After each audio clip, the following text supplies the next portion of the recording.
Greetings, fellow slingers. Welcome back to Roll the Hard 20 podcast. Guess who it is? It's your trusted GM, Brian, welcoming you to another episode of our Dragon's Demand run-through.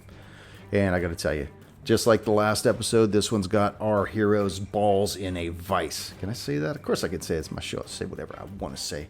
And I'm really looking forward to seeing how this one particular episode unravels. I know I've been hinting at, and this is kind of like a segue, but I've been hinting at for quite some time that we will be recording our homebrew Delta Green scenario, Gaslight. And we have been. We've already got a couple episodes in the can, but what I don't want to do is release any of them until the entire AP is done. And myself and Radke and Chris, we get together on the days that we normally don't record or do anything, and we get together and start banging this thing out. And I think after 2 days in a row of doing a couple of hours of Delta Green and a couple hours of Delta Green and Dragon's Demand, I think we all just kind of hit a point of burnout. And I know Radke had to do a home game like the next day, and he was pretty wiped, but we are getting that all together for all you listeners out there, and I hope you're all looking forward to it. I know I'm looking forward to getting it out there to everyone, and I hope you guys all enjoy it as much as I enjoyed running it and they enjoyed playing it. So I'm not going to waste any more time, but if you guys want to write into the show, remember, rollthehard20podcast@gmail.com. I answer all the emails.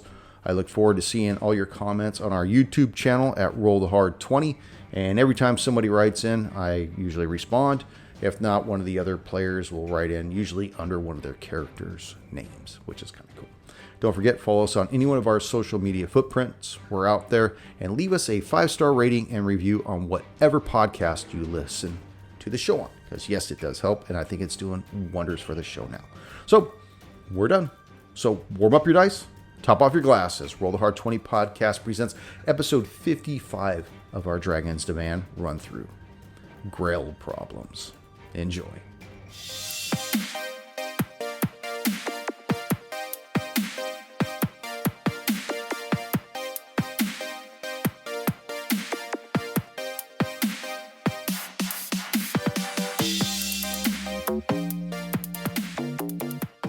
I'm not sure if you're making up some of these names or not, but they sound good. Yeah, man, you got to have a church burner on 4th of July. Oh my god. Is that like a particular firework or something?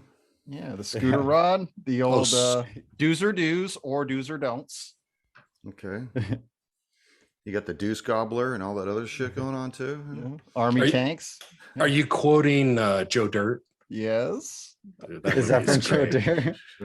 I'm new. I don't know what to do. It's not what you like. It's what the consumer likes. I love that movie's awesome, man. So happy 4th of July. How's it going? Happy 4th. And as for you listeners, we're sorry, but this you won't get this till well after 4th of July, but Feliz Navidad. Happy birthday, America. You know, I was playing Elden Ring the other day. In fact, it was yesterday, and just getting ready to get into a boss fight, and the lightning struck and everything, and we had a power outage right as I was like, I brought my ash summons and everything. I was ready to do this, and the whole thing went, I'm like, oh no, fuck. That's no bueno. Yeah, it sucked. That is one good thing about D&D. I mean, besides what we're doing right now, but at a table, this might be bad. So fucking light a candle. We're watching the clouds. We're going to make sure we don't have any problems. Need to put a whole home generator in. Nah, it'd be too much money to do that. Dude, it's not. It is. It's not. I looked for mine. I can put a natural gas Jenny in for like $3,000. They don't run natural gas in this neighborhood. Yeah. We have tons of natural gas here. Tons. Everything in Florida runs off stolen copper wiring. And stolen manhole covers. Jeez. Usually created out of catalytic converters that have been cut out of the bottom of a Prius. I don't know why they don't take one out of a Tacoma. It's much higher, but it's not easier. That I'm condoning. Well, I'm glad they are not taking it out of the Tacomas.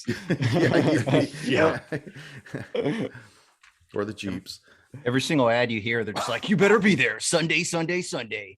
If you're not there, you better be in jail. And if you're in jail, break out. Wow. It's a wild, wild west down here, Sunday baby. Fun Day a little earlier. I think we just lost Valid here. He's in incognito mode. He's out. I might have hit the wrong button. There we jokes go. or what? Oh, sorry. Bring it down. He didn't want us to see the faces he was making. Sorry. It's his I know O face. So are we ready to play some Yeah. Dragon's Domain? Oh yeah. All right, let's do this. Greetings, fellow slingers. Welcome back to Roll the Hard 20 podcast. It is I, your trusted game master, Brian, welcoming you to another episode of our Dragon's Domain run through, and with me, the Hard Slingers. Thank you for dedicating your 4th of July independence, including Copper. Appreciate it, Copper. So you guys had left the town of Belhaim, heading north, trying to locate Hunclay's cave that you'd heard rumored about by Mathesic, one of his servants. In the process of after doing all the stuff that you've done, you started heading up there. You found a clearing that was against a face of a cliff, and you saw that at the back of this cliff was a pond of water with a fissure leading into the side of the cave, and several large dire wolves blocking it. You saw the dead body of Mathesic, as well as the other two servants, Saba and Linus. Neither one of them really had anything of value on them. After dispatching with the dire wolves, you then decided it was time to go in and explore this fissure. I explained, I think it was 10 feet wide at its base, and goes to a point approximately, I think, 12 feet above. And you guys started entering the water as I described. I think I described that it goes in for about, I think I said maybe 15 feet, and then you could see it curve to the northwest. Mm-hmm. What was your marching order? I think, Dempsey, you were up front, right? Yes.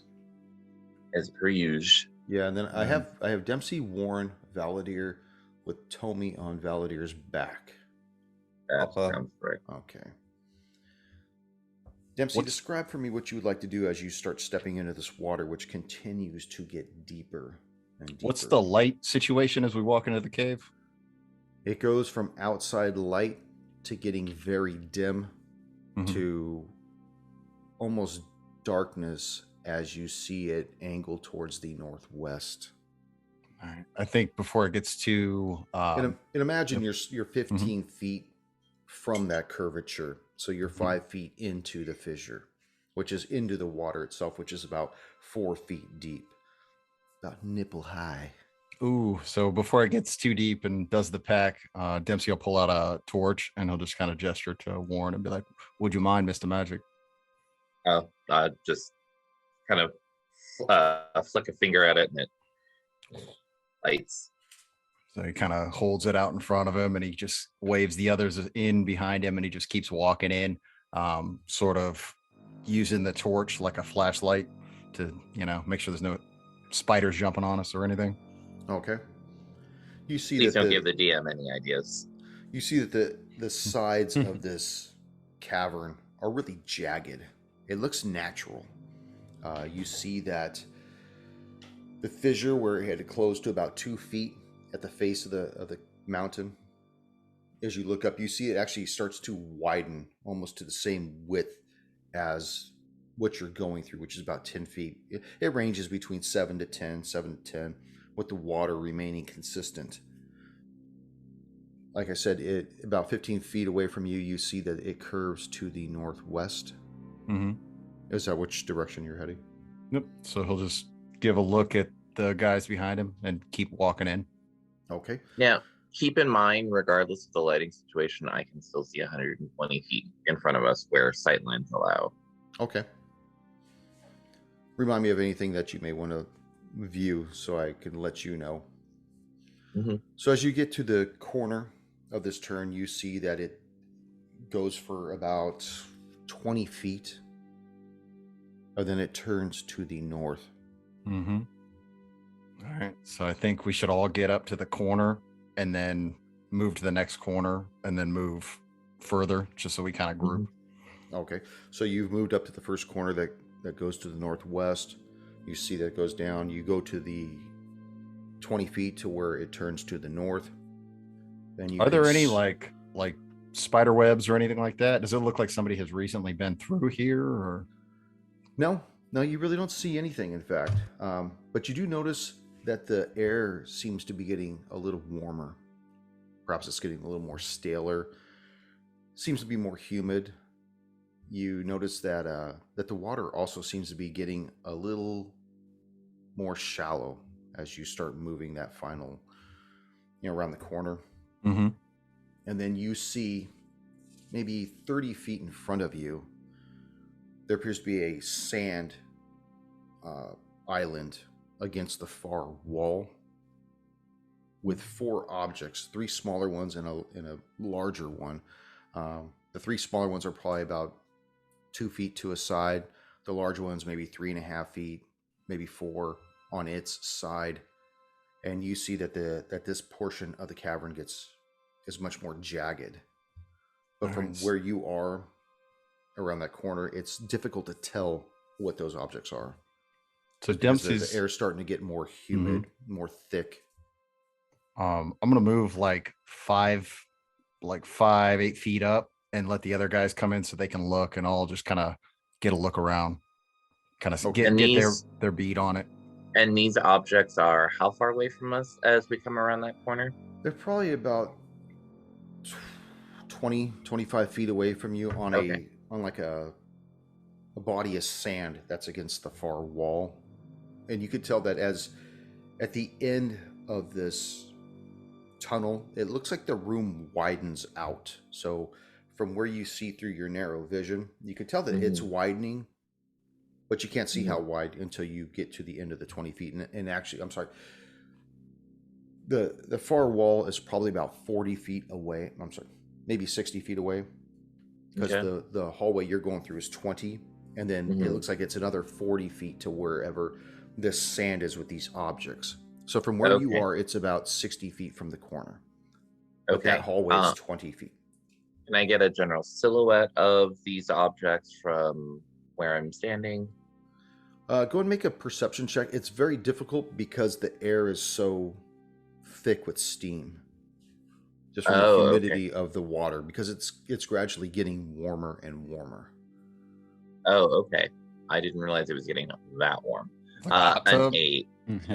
Yeah, it feels like a hot tub kind of, but it's more so probably because there's little ventilation in here, so everything's just kind of swampy. That was a total of an 8, so I'm assuming 8. I cannot see anything through the steam. Now you make out the objects, and you could tell that they're there, but it's difficult to tell what they are from this distance, even though you do have your dark vision. It's not a dark vision thing that's inhibiting you from making out these items. Okay.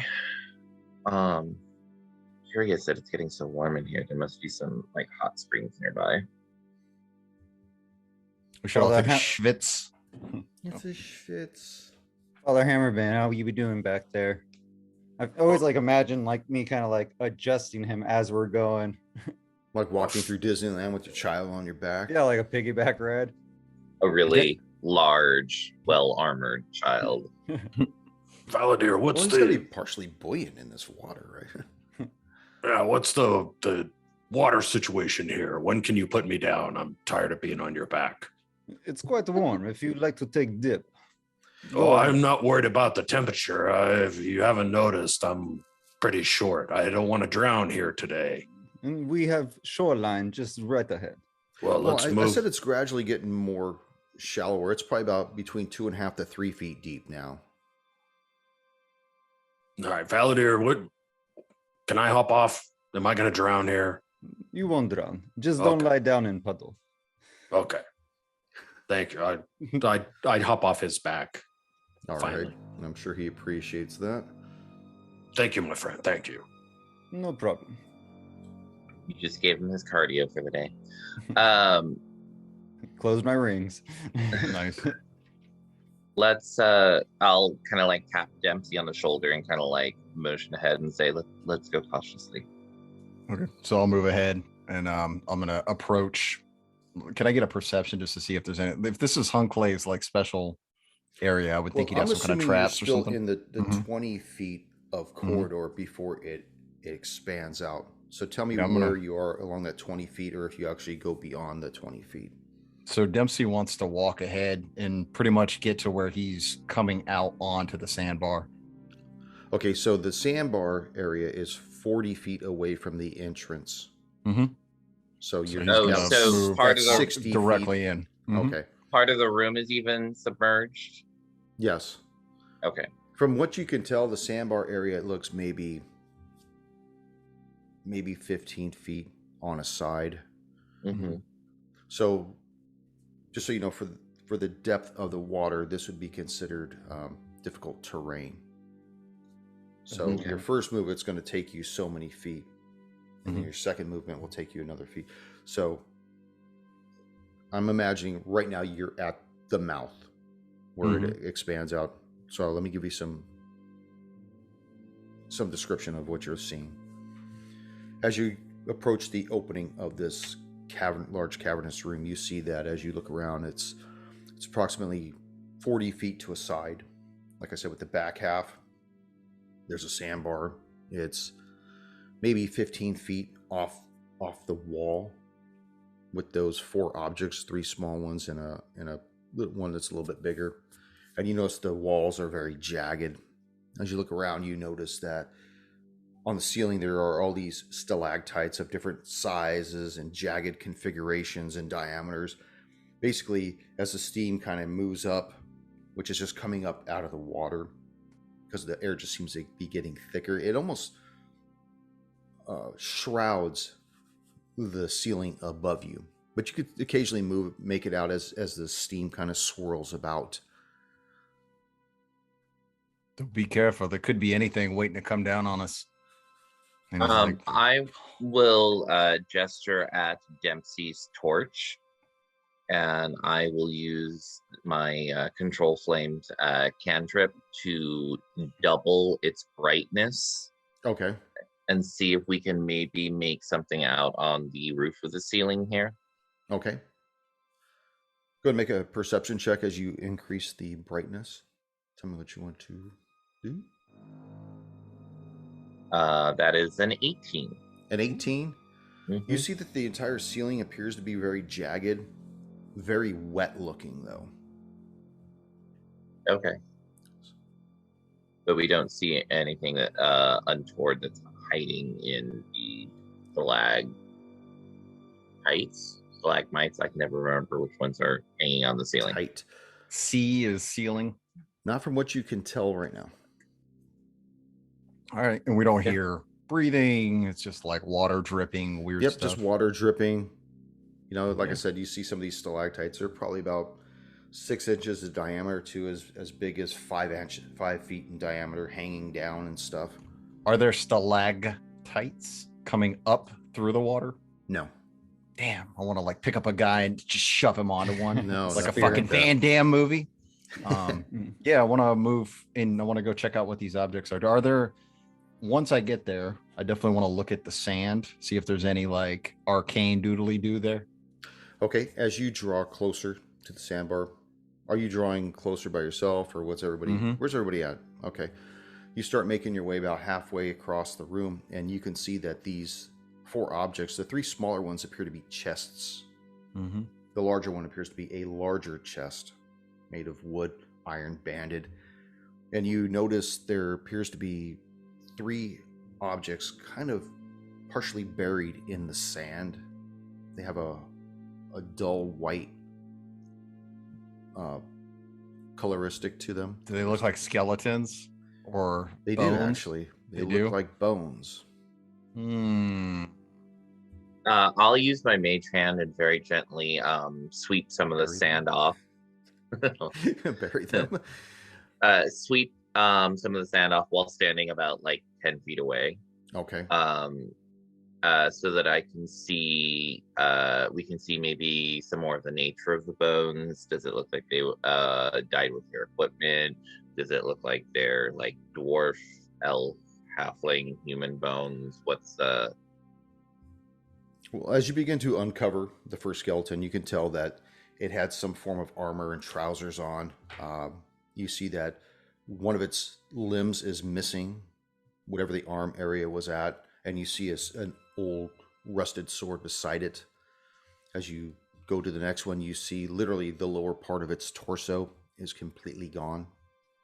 As you get to the third one, you see that all that's left is like the lower part of the rib cage and the legs. No arms, at all. And as you're doing this investigation, you begin to feel the air kind of swirl about you, almost as though something's moving rather quickly, almost fanning the air. And you feel these tentacles begin to come down from the ceiling from behind the largest stalactite as these appendages begin to move down towards you guys. And let's roll some initiative. Oh God. I think I know what this Yes. Natty 19, bitch. Oh, natty 19. Valadier. 16. Tommy. 18. Nice. Dempsey. 21. Warren. 4. Oh, shit. Okay, so Rolled a natural 1. roll a nat 1. Too bad you're not a halfling. I could re-roll Right. it. Actually, I don't think initiative falls under the category of of rerolling ones. Brian's a nice GM. He'd let you. No, I don't. And no, I'm not. I was gonna say he is not. Dempsey, as you're taking into account these 4 objects on the sand, you see Warren begin to sweep away magically the sands that are covering up these skeletons. And almost to your horror, you see that these things have been something's lunch. And as you're looking at that, you see Warren step back. You see these tentacles begin to come down from the ceiling. What would you like to do? I think he's hyper aware because he knew there was going to be something here. So he was looking at the skeletons just ready on edge. So that's why he saw this. I'm just going to take the dodge action, honestly. I'm going to try to draw the attack. Like, bring it. Come on, you slimy motherfucker. And he's just going to just get ready to juke and jive on these things. But he's going to try to draw it to him so the range people can. Okay. Do me a favor, roll a straight D20. What do you got? Natural 1, my friend. Okay. Tommy, you are pervy to this as well. Pervy? Privy to Pervy? this? He's pretty perfect. He's Father Yeah, Hammer he Bear, has- he's pretty pervy. I've read he's his got private some chat. ideas with those tentacles there. Yes. What would you like to do, Toby? How far am I from Dempsey? I'm going to leave that up to you because you guys are kind of ambiguous, you and Valadier, where you guys were at. I know that Dempsey and Warren they said they were about 10 feet away from the sandbar. So I'd say Valadier and I are probably still at the mouth of this cavern. Okay. Do you agree, Valadier? Yep. Okay. Make sure I'm not speaking for Okay. you. No, you're You're fine. talking about the mouth outside. No, It's yeah, not yeah. outside this motherfucker. Good luck to you. We'll make sure the wolves don't come back. And can I tell, with my dark vision, do I have a better view from where I'm at of what this is coming down from the ceiling? No, and it's not a matter of dark vision as it is obscured vision because of the mist. the mist. Yeah, even though it's swirling about, whatever it is up there hasn't fully made itself present. You just know that something's coming down. I can see tentacles, though, right? You can. Okay, I'd like to cast my light cantrip on one of the tentacles, see if I can illuminate that creature more. Oh, can you put light on something that's living if it doesn't want it to? I don't know about if it doesn't want to. You have to make a dex save. So if you pass the dex save, you miss the spell. You avoid it. Let's see here. That sounds right. For the light cantrip, Let's see. you touch one object. Oh, it's touch. is- Never mind. It's touch. I'm not within range. Okay, of yeah, it. I was like, that's kind of Nope, strange. never I mind. cast light on the demon's eyeball and blind him. No, I don't want to blind him, but you can.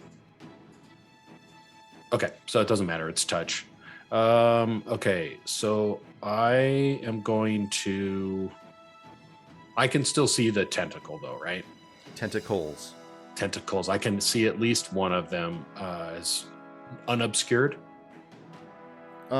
It's coming down into the thinner portion of the air, and you can see them. You can see two of them starting to come down.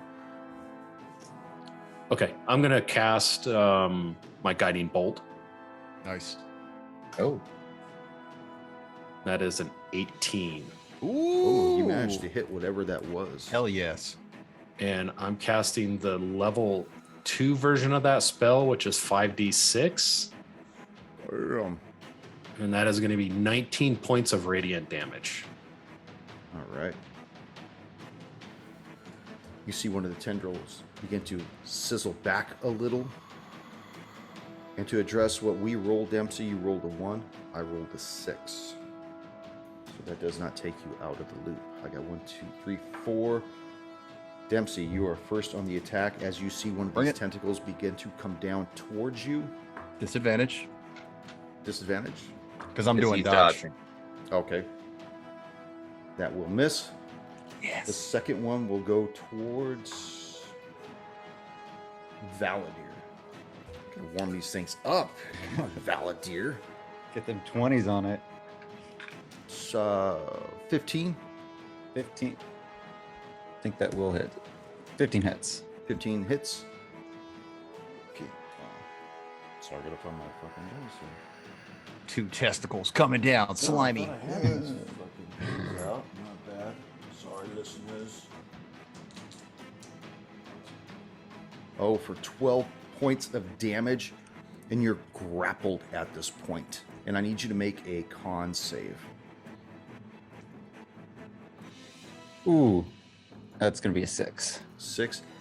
You begin to feel this ooze start to seep in to your bloodstream for 2 points of damage. And I'm going to need you to make that save again on your next turn, as well as try to break this restrained condition.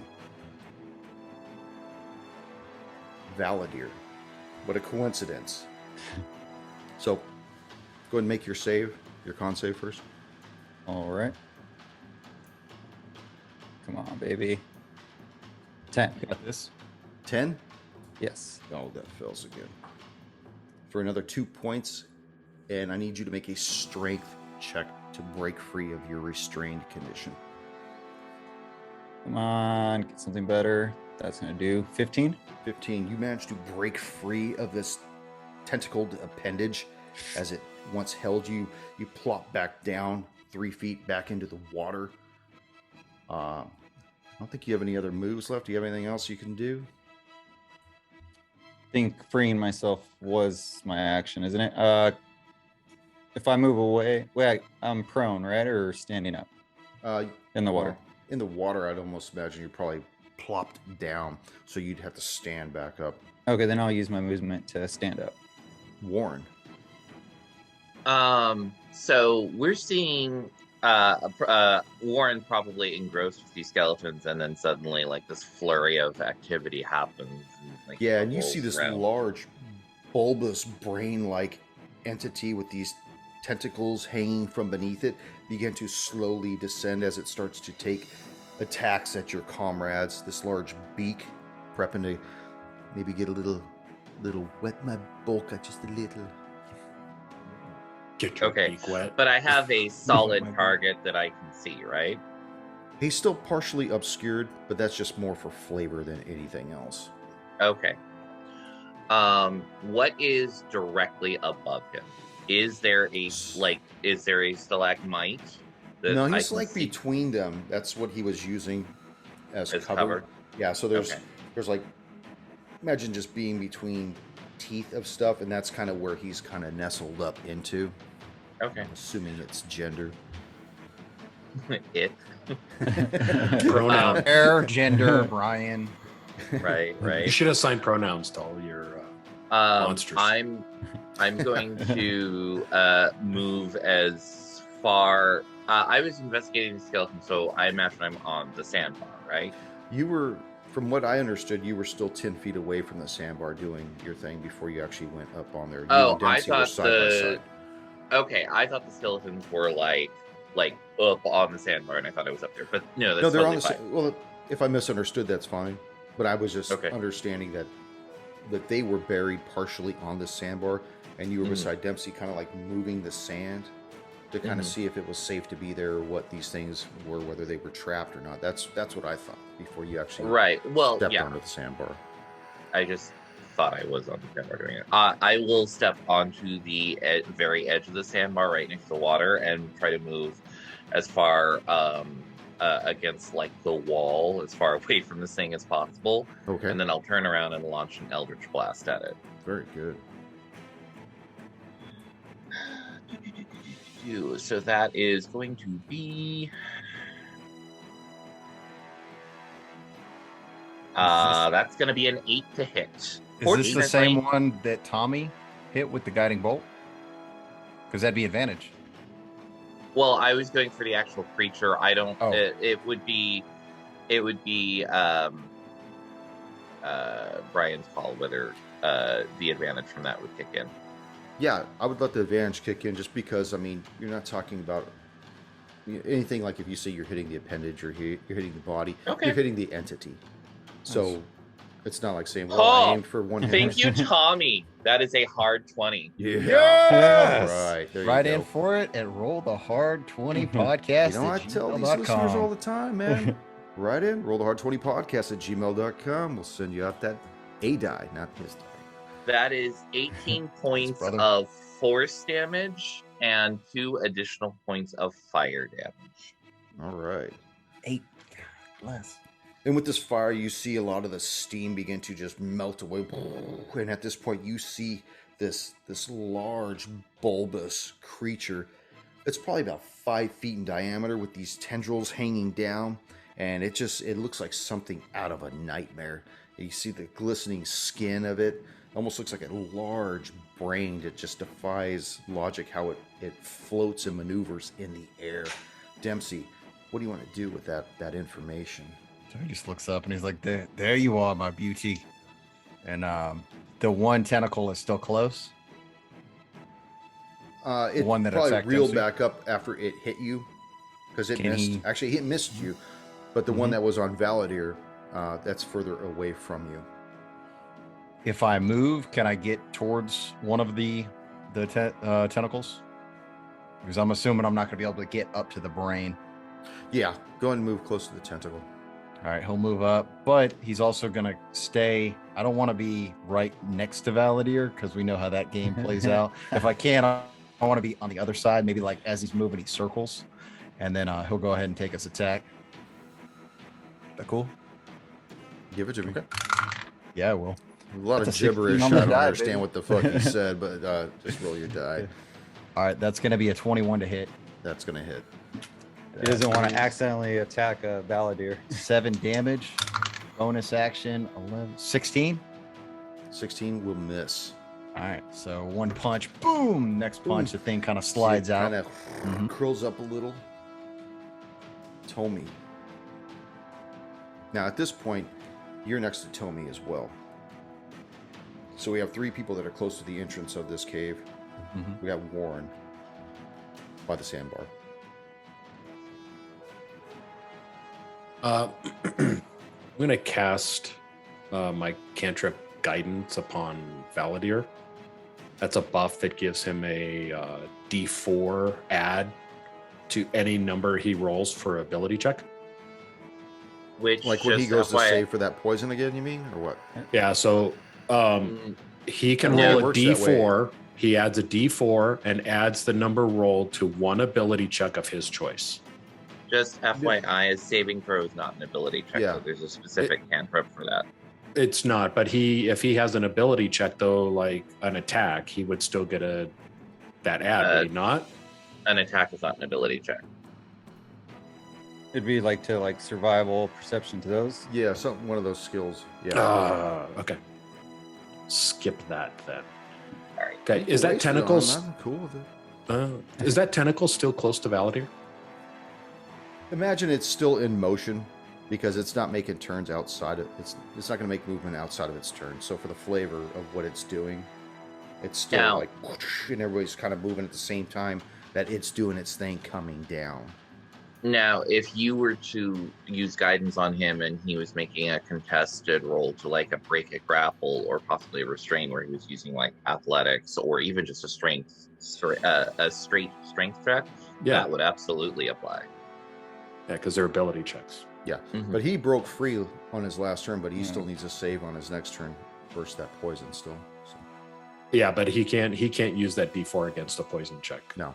Only the grapple. Like if he gets grappled again, then he could use that D4. Yeah, to the strength check. So I'm still going to cast it upon him. Okay. Yeah. The guidance cantrip. So Valadier, you can try that. You can make that ability check before or after. Let's see. It can roll the die before or after making the ability check. So when you make the check, your Decide choice. when to use it. Yep. Okay. And that's only good one time. Okay. Perfect. Okay. And then the tentacle, I'm going to go ahead and attempt an attack. I'm assuming that the tentacle is still within my reach. For now, yeah. Okay. And then I'm going to attack with my Warhammer. It's going to be a 13. That will miss. Okay. And then my move action, I'm just going to move like 10 feet away from Valadier. Now, were you standing beside Valadier? I was like over his left shoulder. So I'm going to move 10 feet to the left. So you were 10 feet away from the tentacle, though, right? No, I'm moving now away. Okay, because it has reach, so it will get an attack of opportunity if you move away. Oh, shit, that's right. Okay, yeah, I'm staying in place. Sure. Yeah, I'll stay in place. Come on, you can move. There's plenty of room. Yeah, that's all right. I'll stay where I'm at. So, from where he's at, he has several targets. Tommy, they're going to get attacked anyways. Yeah, whatever. And I'm afraid that 3 is probably going to miss on the die. Epically. My second attack will be to Valadier. Good luck again, babe. All right. And a 2 on the die. Fuck these dice. I need a little gel to put these things away. There you go. I just imagine the tentacles coming down and like hitting the water, and it's like splashing up, and like hot water like in your face. You're like, yeah. Yeah, Valadier, go and make that con save again, please. 14. 14. You begin to shake off this feeling of pain. What else would you like to do during your time? It's my turn. Yeah. All right. I'm actually going to take advantage of the time and cast Cure Wounds upon myself to give me 5 points of heal. And what else can I do? Difficult terrain in the water, correct? Yes. I think I'm just going to stay, but I'm going to try to get my scimitars out. Yeah, I could do that instead of my move. Yep. Perfect. And I'm just going to stay there. All right. Warren, you're still on this little sandbar back there watching all this shit go down with your comrades. Mm-hmm. I'm just going to do what I do best and just fire more Eldritch Blasts. I have other spells that I can use, but they're not exactly enclosed environment friendly like this. Fireball it. I think it'd be fine. Oh, I'm sure Electricity it would be even better. How tall are the ceilings? Coming down. Does an 18 hit? That will hit. Sweet. That is 8 points of force damage and additional 2 points of fire damage. All right. You get a second Eldritch Blast at what, 5th level? Mm-hmm. Nice. Do you want to move or you want to stay there? I'm gonna stay here. Dempsey, at this point, the tendril has already recoiled back up. You figure that every time it's missing, it's coming back up. The only time it's going to maybe hang around is if it actually makes contact and sticks around somebody. Think of it more like a whip. So if it's out of his reach, you didn't do light, did you, Tommy? I was thinking I could just throw the fucking torch at it. No, I did not. Yeah, I got no ranged. Can I just position myself and do the dodge again? Just get close to them, and he's just like, "Bring it! Come on! I'm here! I'm here!" Okay, let's roll another d20. Both of us? Yeah, just you and me. Just you and me. That's an 11, my friend. Okay. 14. So that may or may not work. Yeah. I was gonna say he'll get down underneath the water, but like I want to take the attack. I don't want to hide. Tommy, what would you like to do? Um, Come on, Tommy. that tentacle is still because he did. Oh no, that tentacle's gone now because Yeah. It missed and came back up. Missed and came back up. I am going to cast Cure Wounds on Mr. Valadier since he's been taking it pretty hard. Yeah, yes. And that is making going to, sweet love to the dire wolf about 5 minutes ago, and so that's going to give him another 5 points of healing. now he's trying to Right. tend to be the deep and loving this thing, tentacles and all. Oh God. And then I'm going to end my action there. All right. Yep. Any boys fans out there? Oh yeah. So That is Warren, kind of messed up. The gill thing. as you remain on this island, you see this tentacle begin to attack towards you. For 17, I don't know if that's going to hit or not. That will hit. That will hit.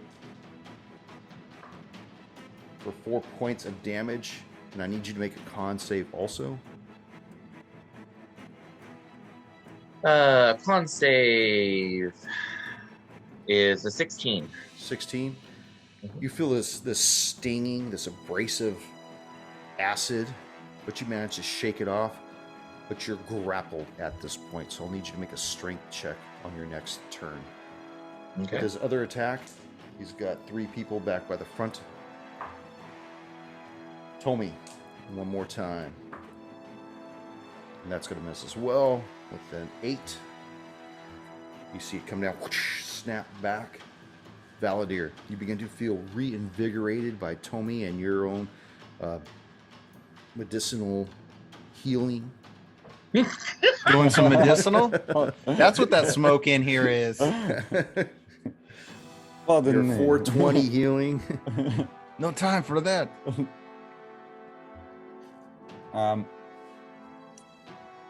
The tentacle's moving up and down. I'm going to ready my action with my scimitars. So when it comes back for an attack, I want to take a swing at it. Okay.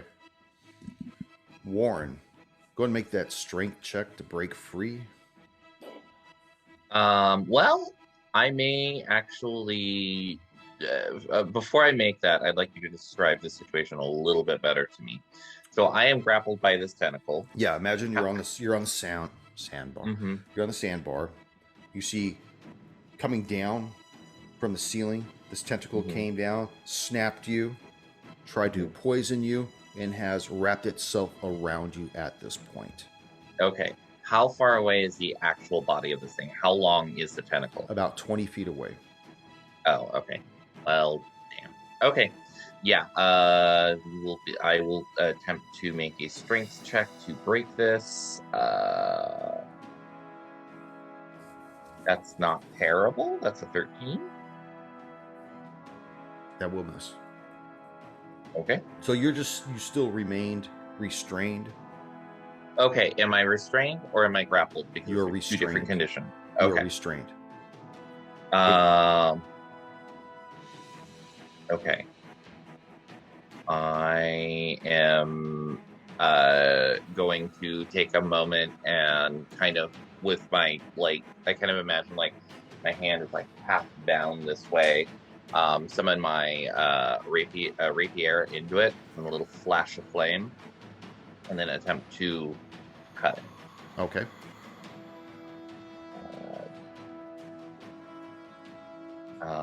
With a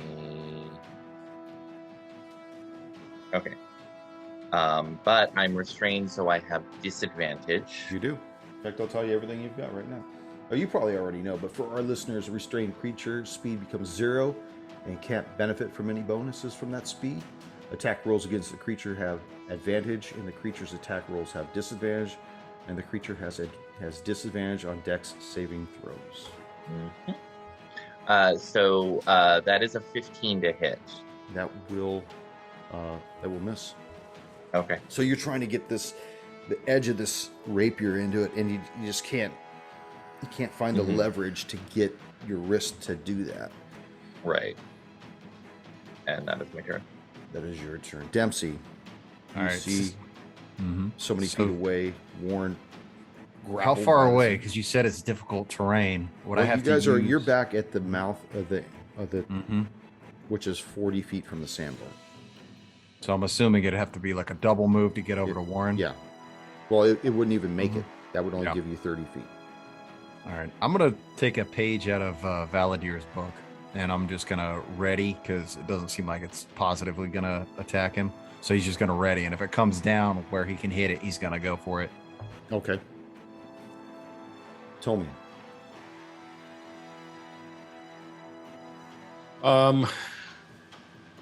Not much I can do here with that. Yeah, I'm just gonna hold my turn. Okay. Because all the tentacles, everything are all retracted, and I don't want to burn up spell slots at this point. Okay, Warren, it's going to attack you with advantage with its other tentacle. Okay. 2 and a 1. Woo! So roll your d20 against me. Okay. I got a 7. What do you got? Come on, Brian. That is a 10. A 10. It whips its own tentacle Nice. and actually releases you in the middle of that. You see both of its tentacles retract back up, and it kind of disappears into the mist of the stalactites. Okay. Valadir. Is it visible? It is not visible. So I have a question. You said that the mist, when the original, I thought the mist got dissipated. It was swirling, and when it starts to swirl, okay, you could see it start to move, and then when it came back up and the mist starts to settle in. Okay. I mean, you've got a general idea. Got it. Consider it being concealed at this point. Okay. I'm gonna try to advance the sandbar where Warren's at. Okay. And as I approach, Warren, we must hurry. Don't know if creature come back. As you do you double move towards him? I should be like 10 feet in by now, being drug in and dropped. Okay, so if you double move, you'll the probably mouth. make it to the sandbar. Okay. I figure you're 10 feet in. The double move will put you at the full 30 to the sandbar where you'll be next to Warren. Yeah, I'll double move in Okay. to get there.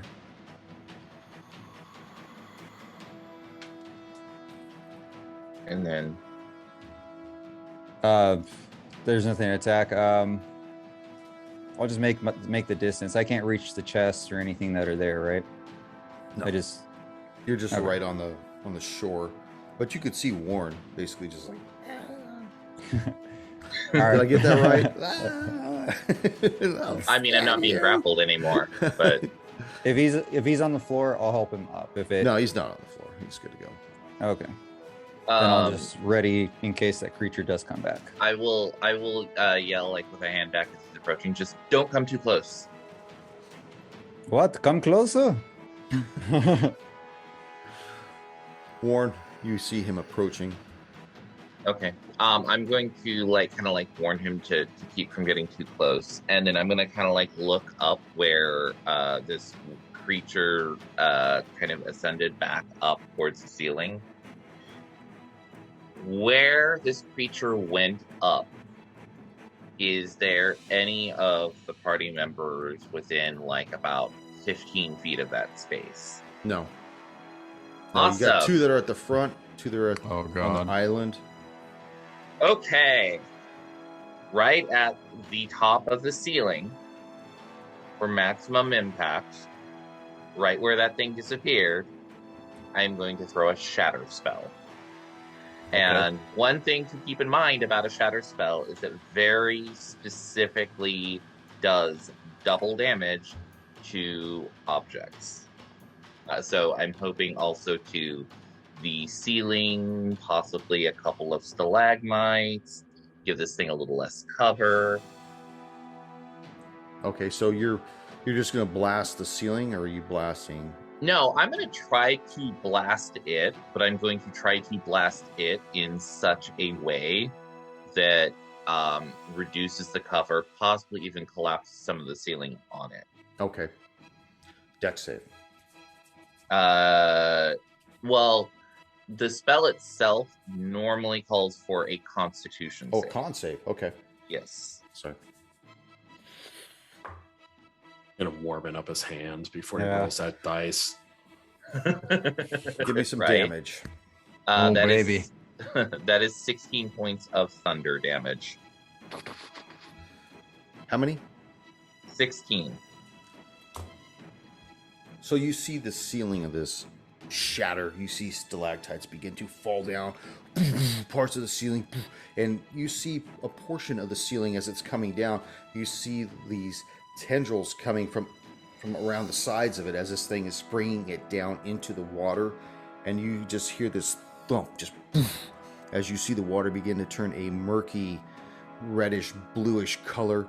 And you see the tendrils as they slowly try to get out from underneath the rock, just slowly just lose their enthusiasm and begin to just sink in to the water. It gets really quiet. You see that a lot of the steam begins to actually leave this fissure as you've managed to make a crack in the ceiling that leads up into the sky. And you feel the cool, fresh air begin to come down as the temperatures begin to even out with one another. And for a moment, you guys actually feel like you have a moment of respite. What would you guys like to do? Like, just kind of like sitting there, like hand extended towards the sky where the shatter spell just went off, and just like breathing for a moment, looking around. Is it still moving? MC's got his shield over Tommy, like for, stones and stuff. He's like, I think you're good. What the hell was that? Your boy's got some magic. Valadier, are you okay? Nah, but let's grab chest and get the hell out. Who's So the tell me rogue? what you would like to do.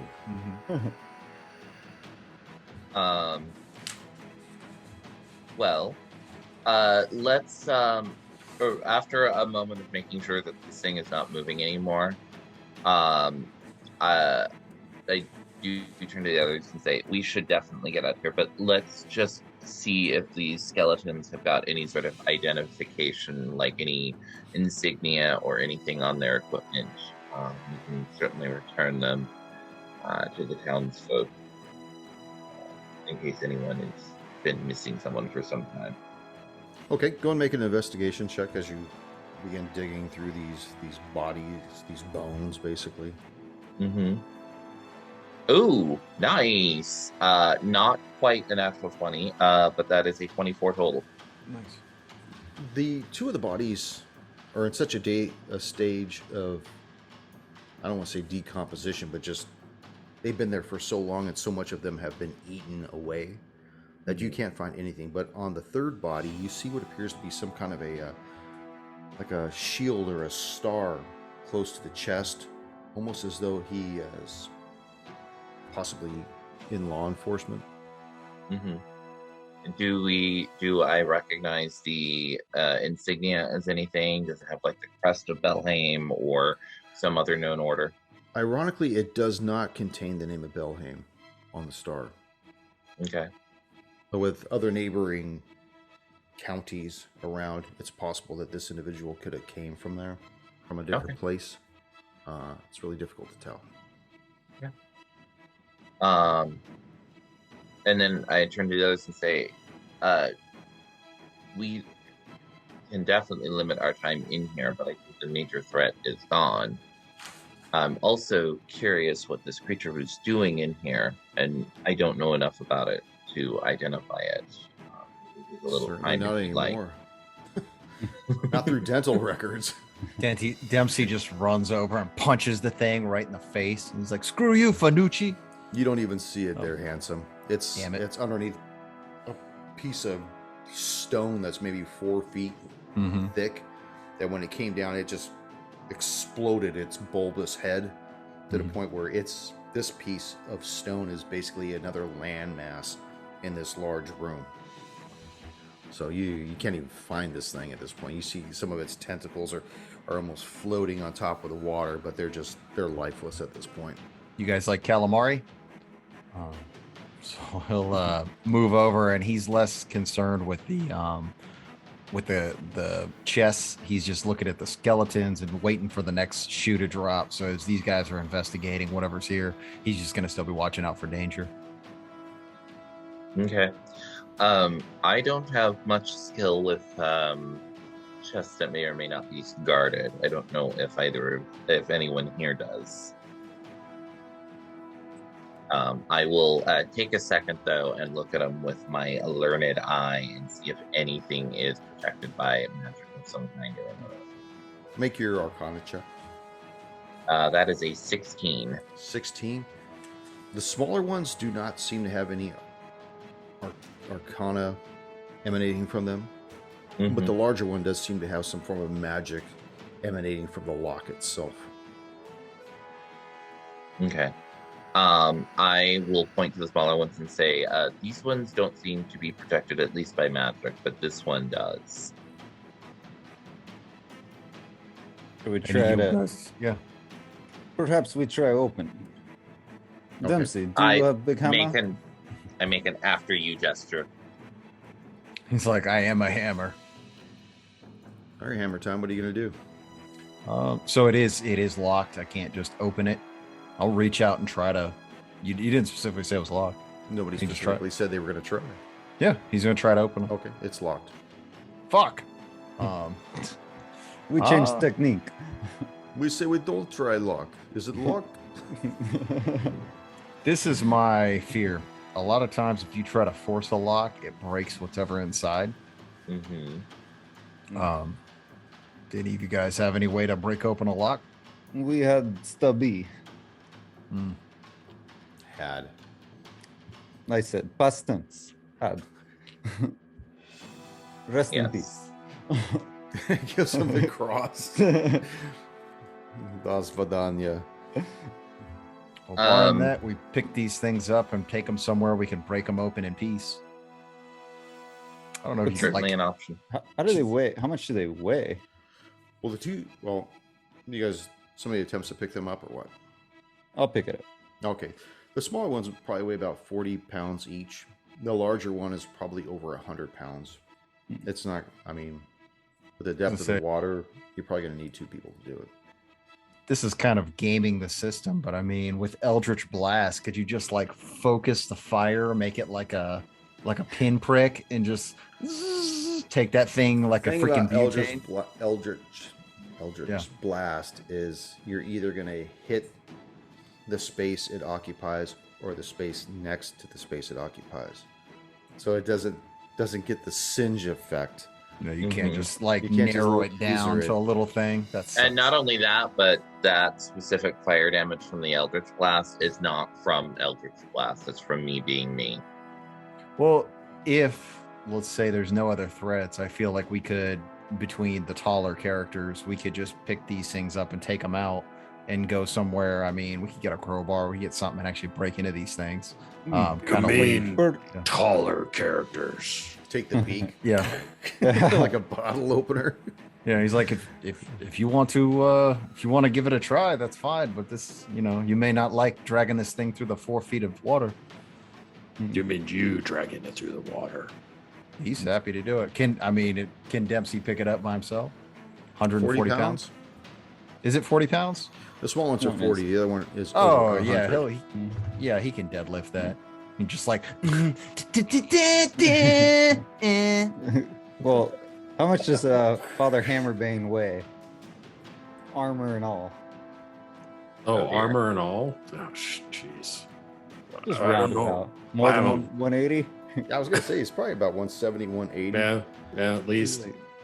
It's like we strap this Like thing on. he himself probably weighs at least 170, 180. Saying nothing about the rest of the gear that he's wearing. Yeah. Just these dense dwarven bones. You can only imagine what kind of logs he fires out. It's like, Have shit bigger Drops than just you, like boy. that tentacles out of the ceiling. We got 2 testicles catching us. This is ridiculous. Yeah, if we can move these things, let's just pull them out, take them somewhere, and bust them open in a barn somewhere. One thing I do want to do as well, though, is take like the last maybe foot of a tentacle and see if I can find like the beak mouth and just very unceremoniously just be like and take that thing out. well, the beak, as well as the rest of the body, is under this large piece of stone that's underwater. I'm still gonna take a minute and see if I can like locate it. Okay. And I don't have any desire to like perfectly preserve the beak. I want something that is so specifically alien to toss in front of the Baroness and be like, look what your wizard left for us. Comma, bitch. Roll your There's always a D20 there, comma. Warren. A D20, you God, say? these fucking dice today. Holy shit. It's cold, Perhaps. brother. That is a natural 20. Well, all right. Beats my 3. So you follow this tentacle down underwater in your search, and you actually feel part of the beak hanging out from underneath the stone. Almost that was probably the side that it was trying to escape this falling thunderous avalanche from before it completely got crushed. But you do have a piece of it, so if you want to rip that off, make a strength check. Oh dear. That is holy shit. It's another. One. No, it's another. Hard- It's another another hard 20. 20. It is another 20. So with the adrenaline still pumping through your body, you reach down, you find the beak, and you actually rip this thing out, and you get this beak and That manage. CrossFit's working out for you, Warren. Yeah, right. Well, I figure I'm hanging out with you. Something should be rubbing off. Yeah, it is. All right. Wrong choice of words. Moving So, on. is your goal to take all of these chests out of the cave and bring them to the clearing? Is that what you plan on Yes. doing? Okay. We'll say it probably takes you about 20 minutes to get all these things out, going through the deep water, to get Tommy out as well. And eventually you Yes. guys... Like holding the Passion. torch in his mouth, and he's got 2 of the little chests. And just, oh, God, look at I imagined us like holding the chest handle to handle and Father Hammerbane like on Mhm. top Yeah. of the chest. Just faster, like, yeah, boys. this way. You're doing a good job. So you guys make your way back out to the clearing. You manage to bring the largest chest out last. And you got to set up an array amongst the carnage of the 4 dire wolves and the 3 dead bodies. And there you have them. Is there anything like taking 20, or I mean, what options do we have? We're gonna break up with some locked shit. Well, Can we when do you're- it in a controlled way? When you're dealing with something that's locked, you're not really taking 20. Yeah. You only have choices of trying to pick the lock, break the lock, or unlock the lock. You could try breaking the lock. What's the what would it be? It wouldn't just be perception to see the condition of the lock, see if the metal's like rotted. Oh, I got an idea. Tell me if this will work. If I use, oh, never mind. I thought I had it here for some strange reason. I thought I had heat metal. I do, actually. If I use heat metal, can I get that thing to essentially expand to the point where it breaks off? You could do that, and I could hit it with my shield, maybe make it weak. Well, as it's... I don't think the metal is taking the damage as it is what is wearing the metal. Yeah. Yeah, any Yeah. creature in physical contact with the object takes 2d8 fire damage when you cast the spell. Okay. So it's I could it's see the something wearing wood it. taking damage then. But everything's iron band to the point where I would assume if you were going to put a lock on it, you would want it to be secured. Well, they're wooden chests that are iron banded. The iron bands are usually designed to keep the wood together because it's made out of multiple slats. So they put the bands of the iron. It's like the old barrels back in the day. You have all these slats of wood, and they would put iron bands around the barrel to keep all the slats Wood from together. expanding. Yeah, exactly. And so they wouldn't fall off, and then you would coat the inside of the barrel to make it waterproof, if that's what you were Honestly, using it for. if we want to safely get inside of these, if we can take our time and haul them, we do have an ally in town who may have some more Blacksmith? resources. Yeah. That's what I was thinking too, but I didn't know if we want to involve somebody, but I'm good with it. He has proved himself to be a good, reliable individual, and quite likely there's a decent chance that anything that we find inside that would be of value, we would probably wind up selling. So, Okay. But what If if we- perhaps we put blacksmith in danger by revealing items? Who knows? Or might get greedy and might take extra part. I think he's seen what we can do. I'm less worried about that. Yeah, we'll make it worth his while. Okay, so figure right now it's probably close to about 4 o'clock in the afternoon. You got 3 chests that weigh 40 pounds each, and the larger one that weighs 100 pounds. Without water helping assist with the buoyancy, how do you want to move these? How do you want to do this? There's 4 And chests. we're like 4 an chests. hour. We're like an hour out of Belhaim. Give or take 10 minutes or so, 15 minutes, depends on your speed. But if you're humping these things back to town, it would probably take you a little longer. Oh, absolutely. I remember I bought 2 40-pound dumbbells at the swap meet and had to walk them back to my car. I started off with a great head of steam, but I tell you, as I started getting closer to the car, I had to keep putting them down. You know, Armor and that's 80 carries. pounds though. That's not 100 pounds, but those are 2 40s. So I'm thinking of, here's just Valadier's idea.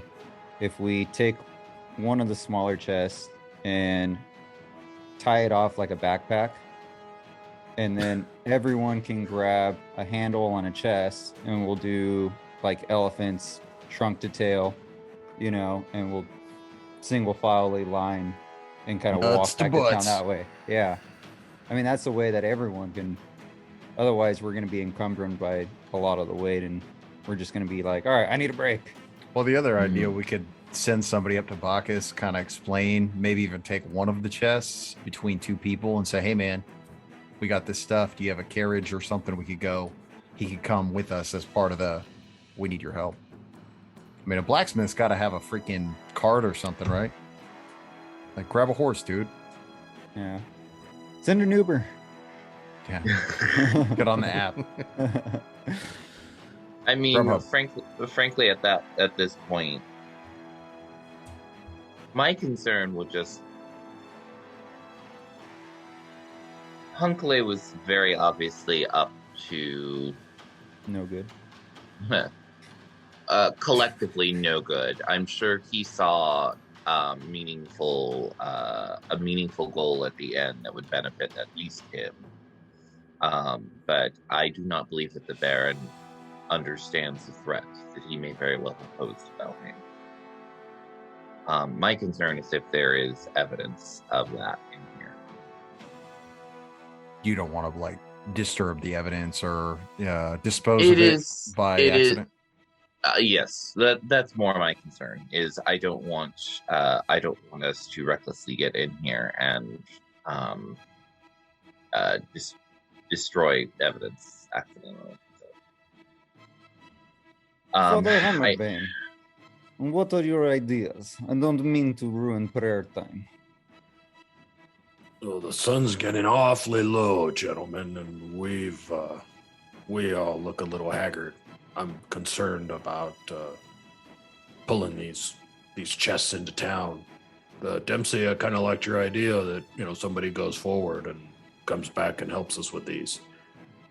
We're not 100%. I don't think that we we could really drag these. No. Decidedly not. You two want Perhaps, to? perhaps somebody with a little diplomacy can go forward into town. I was gonna say Help he was us. a big fan of Dempsey. He did admire you.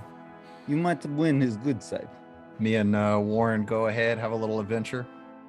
He's like, "Damn it! I wanted to listen to the music." Perhaps we could bury these chests. Who knows? I don't like the idea of splitting the party up, especially with Dempsey leaving. We do have 4 dire wolves outside. We just put it up like I was covering meat last time. You do it like a Put one of the tauntaun. dead wolves on your back, and you could walk on all fours like you're the wolf. Mm-hmm. You could put one of the dead bodies in your mouth and act like you're dangerous. He's gone rabid. We should not split the party. Agreed. If we're only a few 10, 15 minutes outside of town, perhaps. No, you're somebody- further than that. You're closer to an hour Yeah. outside. Oh, I thought I you don't- said between 10 or 4 15 minutes. No, I said don't give or think- take no. 10, 15 minutes. He asked if you were an hour out of town. I said between 45 to an hour. Ah, got it. Okay. Yeah, I Mage think- hand don't travel that far. We either dig a little hole, or we just put it under some leaves, something like that. Like nobody's coming out here. Cover it with the corpses. Yeah. The wolf corpse. People or other things may be drawn to that. And what if an animal is like, ooh, free meal, and just drags Raven. the corpse away? Bury it no. under. I would say I- just throw it in the water, but I don't Well- think these things are watertight, and I don't want to mess up evidence, like you said. The more Yeah. time we spend here, the sun keeps getting lower and lower. We need to make a Let's- decision. Let's put them in some bushes and take a little time to camouflage it. Yeah. Let's Broken take one of this. branches. Let's take one of the smaller chests with us, and we'll go and speak with Bacchus. Sounds like a decision's been made. Let's move on. Autobots, roll out. Nice. All right, up to me. Yes. So let me get this. Let me understand your story. So you guys are going to stash Yeah. 2 of the small ones and the large one. Grab a small one, and the 4 of you are going to take it into town to go see Bacchus. Right? Yeah. Wait, how many small chests were there? 3. 3. Okay, then yes, that's what we're doing. Okay. Give me your marching order. Who's carrying the chest? Who 2? Dempsey or Valadier. We could take kind of shifts. We could do, like left hand, hold it for a while, go to the right hand, hold it for a while. Are there any kind of handles on this thing? Or is it Not just really. straight up? No. Okay. Yeah. So, I mean, you just get up underneath the left side of it, and I'll get underneath the right side of it and go. Okay, so you Like two you said, guys it's are not- humping this together. Are you guys lead the pack? Is Warren in front? Is Tommy in front? Who's in the back? Are you both in the back? I'll go ahead and be in front. Okay. Keep an eye out. If Tommy wants to bring up the rear. I'll bring up the rear. middle. Yeah, you will. So you guys make your way through the foliage and eventually make your way back to the dirt road that led you as far as it was. As you guys are making your time, everybody make a perception check. I perceive that we're going to be rolling initiative. Tell me what you got. Perception, you say? Yeah. It's going to be a 22. Oh, Warren. It's going to be an 18. Dempsey. 17. Valadier. Dempsey, perhaps we would have sanded bottom of chest with a 9. I'm 9. concentrating on something else. Yeah, you are concentrating on knowing that Dempsey seems to be not carrying the full weight of his end. You seem to be more than your He takes his lion's hands off. share and of it's- this chest. Yes. But the other 3 of you, as you guys are moving What? down the road, you're actually moving at a pretty good clip. You see what appears to be an individual walking the same road, heading towards Belhaim. He's wearing like a brown outfit, leather and whatnot. You see he's got this large red hat with this big blue feather tucked in it. And he appears to be talking to himself, and you could kind of hear him say, well, it's going to be a good plan. It will be a good plan. It's got to be a good plan. It will work out. It will work out. It will. And he's just kind of like humming to himself, talking to himself as he's walking. Seems to be focused in on whatever he's doing. He's probably about 40 feet in front of you and really hasn't heard you guys come up yet. So is he like actually walking, or is he kind of like just standing there appearing No, to be he's talking walking. to himself?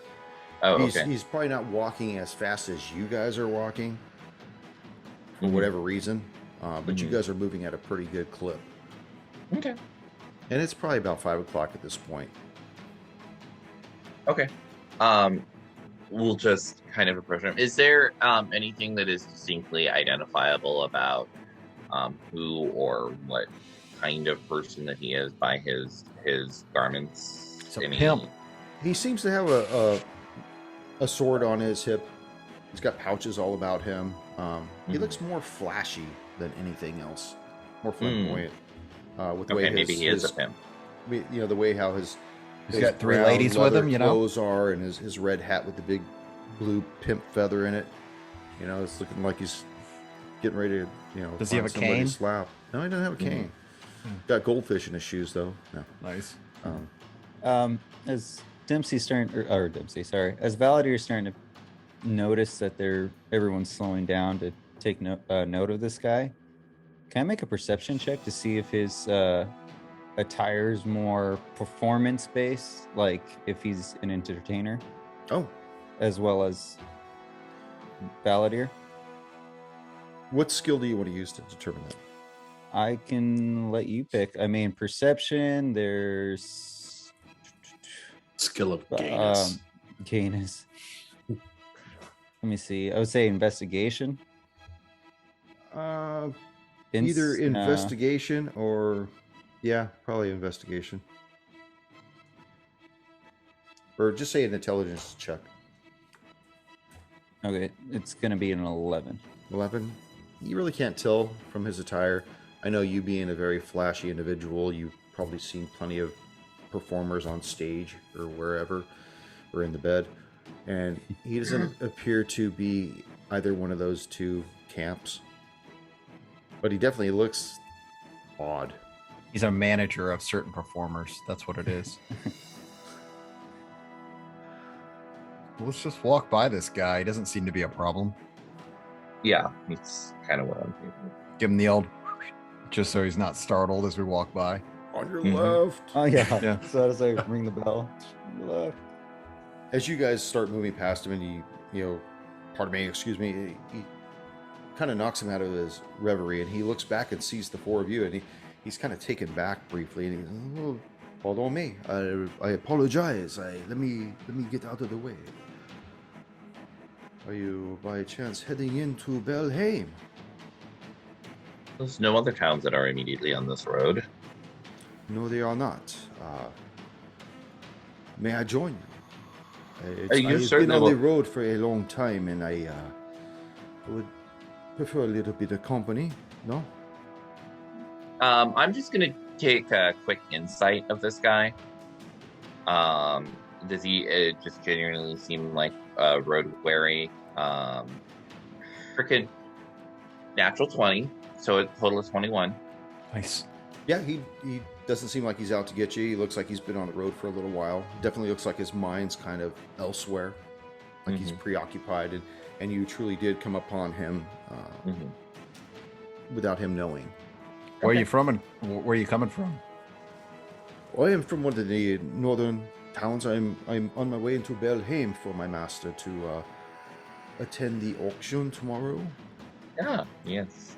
I am from a small town in Belxen, and looking to see what may be available for the auction. We were invited to come down by the Baroness. Excellent. I'm sure your master will find quite a few things that would pique his interest. I've heard that there are some unusual trinkets there. That is what I hope so for. Yeah, See, Warren's Olivia. going to the auction. I'm sorry. Warren, and he's like pointing. Dempsey's just like, yeah, he's going to be there too. Oh, I look forward to seeing you there. My course. name is Clossier. Close seeing. My name is Warren. Pleasure. These are my companions. Just give him a moment to introduce himself. He looks at Does so. the Yeah. four of you in turn, and then he looks down at the chest. He says, "Yes, I do look forward to seeing you in the auction. Perhaps next session."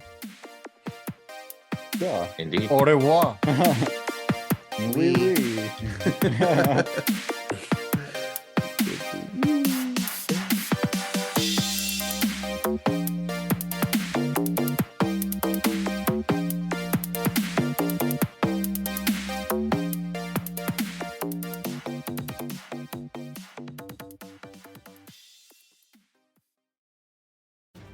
Thank you for joining us once again on Roll the Hard 20 podcast. Remember, you can find us and subscribe to the show on Apple Podcasts, Google Podcasts, Stitcher, Spotify, iHeartRadio, Amazon Podcasts, and Audible. And if you like what you're listening to, leave us that 5-star rating and review. We've also got a YouTube channel at Roll the Hard 20, so if you're into watching, head on over there and hit that like bell, and don't forget to subscribe. We can also be found in the wild on Facebook, Instagram, and Twitter, so don't forget to check us out and look for us out there. You can also contact the show directly at rollthehard20podcast@gmail.com, or head on over to the website at rollthehard20podcast.com, where you can also download the current show directly and view our archives and galleries. We got a lot of interesting stuff posted there, so head on over. And finally, join us on our Patreon page at patreon.com/rollthehard20podcast, where you can become a hard slinger and pick up swag. So, until next session, keep your dice warm and your glass topped off as you roll those hard 20s.